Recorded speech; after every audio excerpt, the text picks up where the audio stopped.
Hello, my dear students. I welcome all of you on WS Academy. This is me with the new set of questions from Indian freedom struggle movement. And this is very important topic, and it is in I think almost in every syllabus, especially in the JKSSB VLW examination. So let us start this session and let us see. Do write in the comment section कि आपको कितने questions सही हुए. Do write your score. So let's get started. Question number 1 is on your screen. Consider the following statements regarding Wood's dispatch of 1854. Wood's dispatch 1854 आपने पढ़ा होगा जो कि एजुकेशन के रिलेटेड था. Statement 1 is it recommended English as the medium of instruction for higher studies. Statement 2 is it laid stress on female education and vocational training. Choose the correct answer from the quotes provided below. Only one, only two, both, none.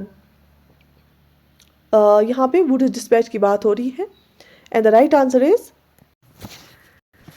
and here the right answer is option A, one only. It recommended English as the medium of instruction for higher studies. So Wood's dispatch was explanation here is Wood's dispatch was introduced in 1954 to spread education in British India, right? तो लेकिन कुछ points मैं यहाँ पे बताना चाहूँगी. Wood's dispatch सबसे पहली बात यह है कि इसने गवर्नमेंट ऑफ इंडिया को बोला कि to assume responsibility for the education of the masses, कि जो आम लोग हैं ना उनको एजुकेशन आप प्रोवाइड करो. ठीक है, कि आप लोगों ने डाउनवर्ड फिल्ट्रेशन थ्योरी जो है वो सही नहीं है कि आप बोलो कि कुछ लोगों को हम पढ़ाएंगे, ऐसा बिल्कुल नहीं है. मासेस के लिए एजुकेशन लाओ. और इसने बोला कि आप सिस्टमेटाइज करो हायरार्की, जैसे वर्निकुलर लैंग्वेज रखो प्राइमरी के लिए, फिर उसके बाद इंग्लिश लैंग्वेज रखो हायर एजुकेशन के लिए. और इसने system of grants in aid recommend किया टू एनकरेज प्राइवेट एंटरप्राइज. इसने रिकमेंड किया English as a medium of instruction for higher studies and vernaculars, मतलब जो हमारी लोकल लैंग्वेज होती है उसके लिए स्कूल लेवल के लिए. इसने रिकमेंड किया कि establishment of universities in the 3 presidency towns of Calcutta, Mumbai and Madras. ठीक है, to be modelled after the London University. So this were the points on Wood's dispatch. ये points Wood's dispatch ने गवर्नमेंट से बोले. ठीक है, so option A here is the right answer. इन statements में ऑप्शन ए ठीक है, किसने रिकमेंड किया था English as a medium of instruction for higher studies. Got it. Of the given places, Satyagraha Sabha was formed by Mohandas Karamchand Gandhi. सत्याग्रह सभा जो है मोहनदास करमचंद गांधी ने कहाँ पे बनाया, कहाँ पे स्टार्ट किया? Mumbai, Calcutta, Gujarat and Poona. And the right answer is Mumbai. Mohandas Karamchand Gandhi इन्होंने सत्याग्रह सभा बनाया बम्बई में, महाराष्ट्र की स्टेट में बम्बई में, अगेंस्ट द रोलॉट बिल. ठीक है, moving to another question. Question number 3. Consider the following statements regarding the Cripps Mission proposal. Cripps Mission proposal आप लोगों को पता होना चाहिए. Cripps Mission कब आया इंडिया? 1942 में आया है ना. Okay. So statement number 1. An Indian Union with Dominion status has been established.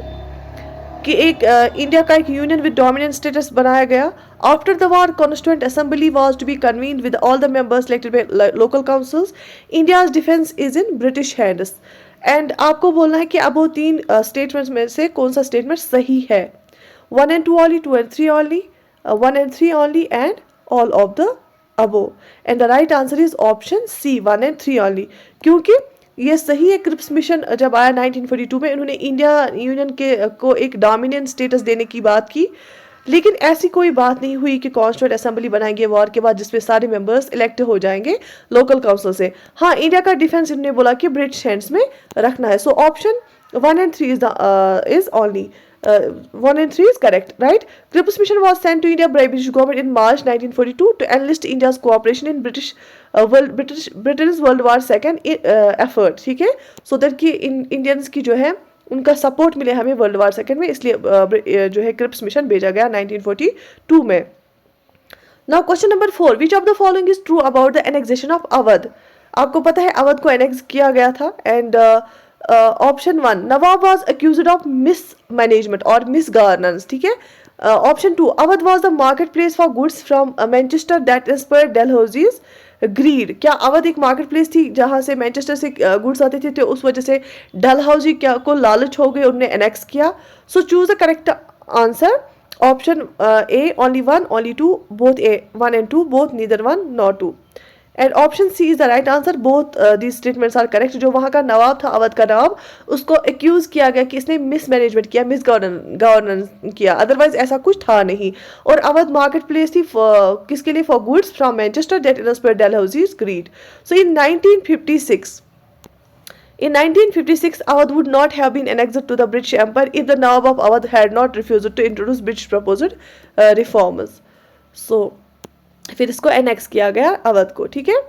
Consider the following pairs: Lord Cornwallis permanent settlement, Lord William Bentinck ryotwari settlement, and Thomas Munro mahalwari system.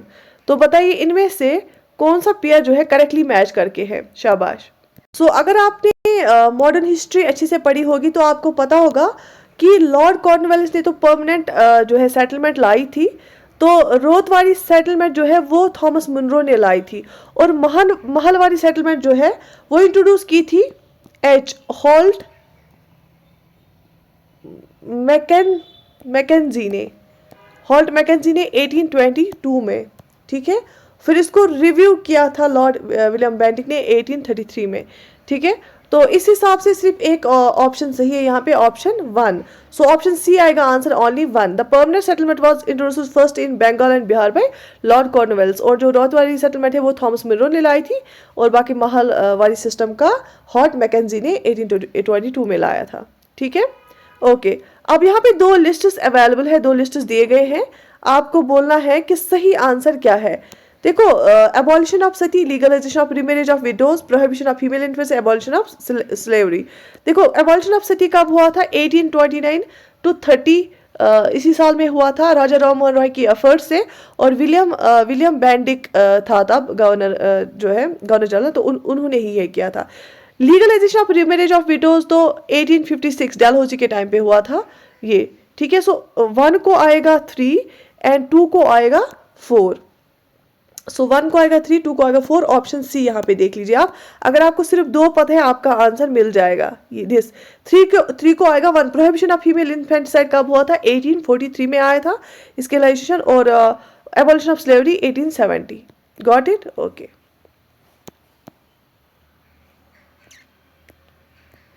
So option see here is the answer कि abolition of सती आई थी 29 to 30 में, legalisation of window marriage 1856 में, female prohibition of female infanticide 1843 में, abolition of slavery 1870 में, ठीक है।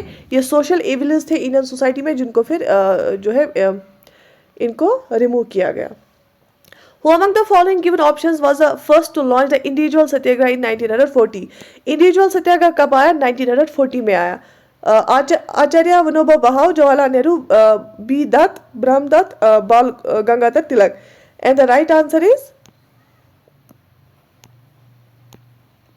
Option A, Acharya Vinoba Bhave was the first to launch the individual Satyagraha in 1940, और दूसरे नंबर पे कौन था? जवाहरलाल नेहरू। पहले आचार्य विनोबा भावे ने किया इंडिविजुअल सत्याग्रह, उसके बाद जवाहरलाल नेहरू ने। Okay. Who among the following is the founder of the Theosophical Society?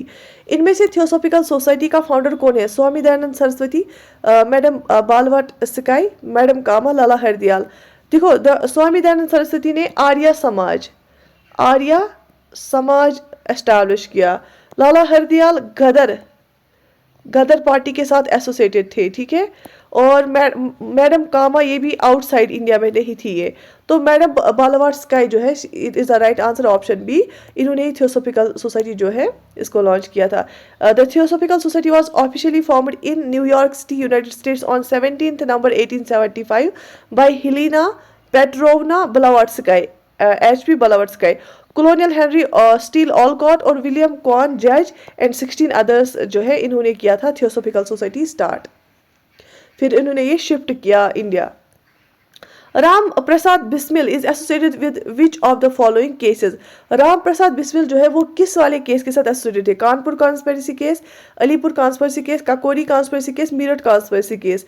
And yes, the right answer is, शाबाश, Kakori conspiracy case. Ram Prasad Bismil was associated with Kakori conspiracy case.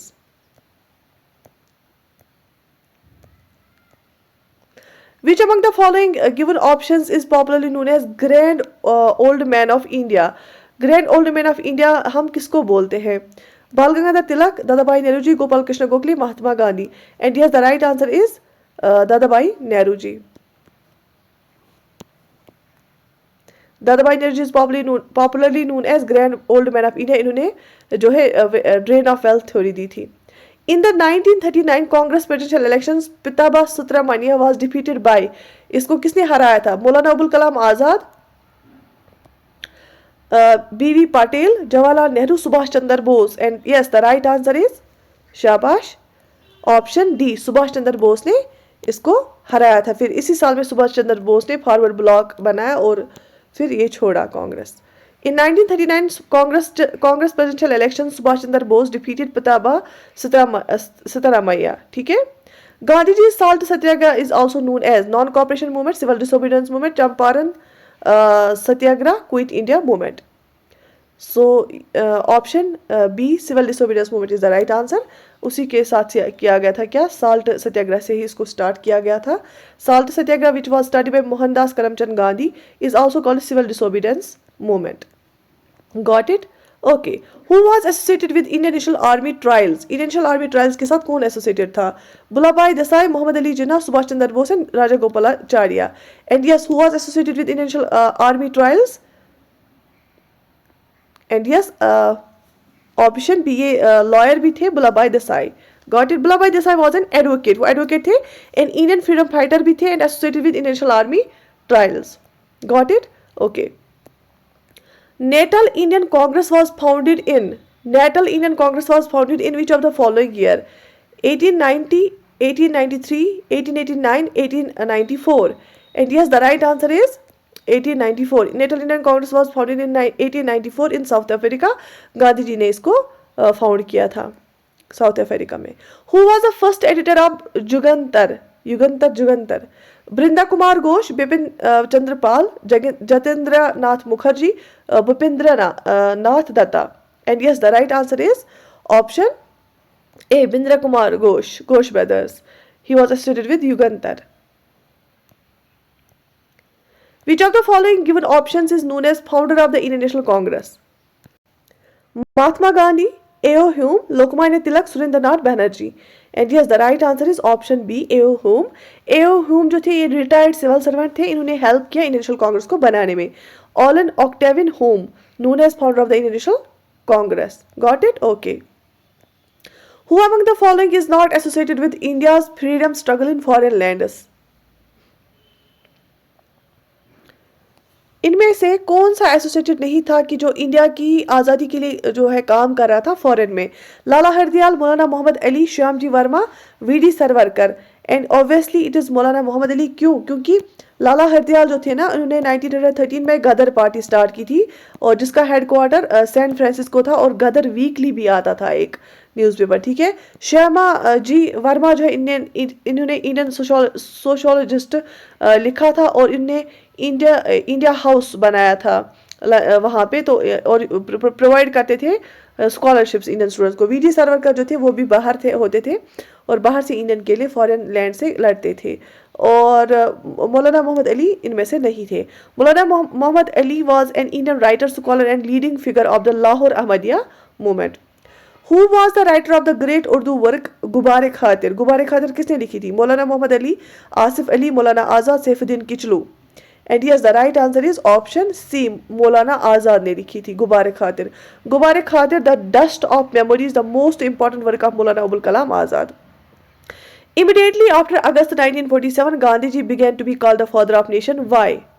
क्यों बोला गया इसको father of nation? Because he won freedom for India. He was a saint politician, a father figure to Indians, looked like an immaculate father, loved Indians so much.